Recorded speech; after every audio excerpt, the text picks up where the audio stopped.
C'est une prière très belle et populaire qui met l'accent sur la bénédiction sociale et spirituelle que l'acte de faire la salat apporte à toute assemblée.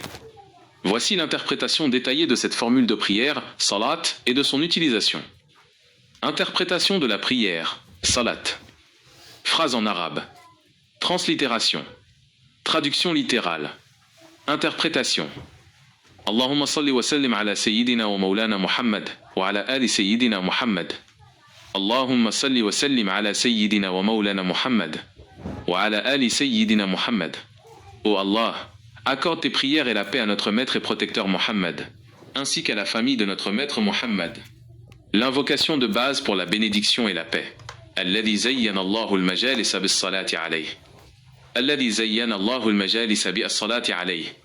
Celui par qui Allah a embelli les assemblées ou les réunions par la prière sur lui. Le cœur de la formule. Le prophète sallam est la cause par laquelle Allah décore ou embellit, zayyana, les rassemblements, al-majalis. Cela signifie que toute réunion où l'on fait la salat ala an-nabi est purifiée, bénie, élevée et devient spirituellement agréable. Signification globale de la prière, cette salat est une affirmation de la bénédiction sociale et spirituelle du prophète. Elle enseigne que l'acte de prier sur lui est ce qui donne de la valeur, de la lumière et du sens aux réunions humaines. 1. Purification des assemblées. Les réunions humaines sans mention de Dieu ou du prophète sont souvent considérées comme des pertes de temps ou des lieux de commérage.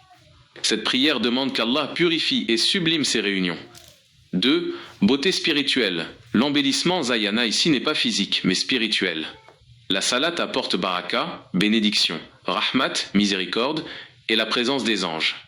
C'est une prière idéale pour ceux qui participent à des réunions, des cours, des rassemblements familiaux ou de travail, et qui souhaitent que ces moments soient bénis.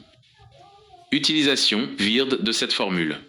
L'usage de cette formule est particulièrement pertinent dans les contextes de rassemblement et de communication. 1. Fréquence et quantité. Avant une réunion, réciter 7, 11 ou 21 fois juste avant de se rendre à une réunion importante, une assemblée familiale, un cours ou une conférence. Pendant la réunion, réciter la formule discrètement lorsque la conversation s'éloigne du bien ou devient vaine, pour amener la bénédiction et la pureté dans l'assemblée. Après la réunion, réciter 10 fois en terminant une assemblée pour sceller cette réunion par le pardon et l'embellissement, car on rapporte que les assemblées non bénies se transforment en regrets le jour du jugement. Wird quotidien. Réciter 100 fois par jour avec l'intention de bénir et d'embellir tous les lieux et les moments que l'on traverse. 2.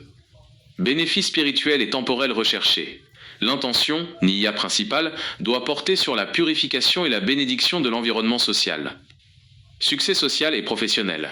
Pour que les discussions, les négociations et les prises de décision se déroulent sous le signe de la bénédiction et mènent au succès. Atmosphère de miséricorde. Pour créer une atmosphère de paix, de miséricorde et de bonne entente dans les réunions, familiales ou autres.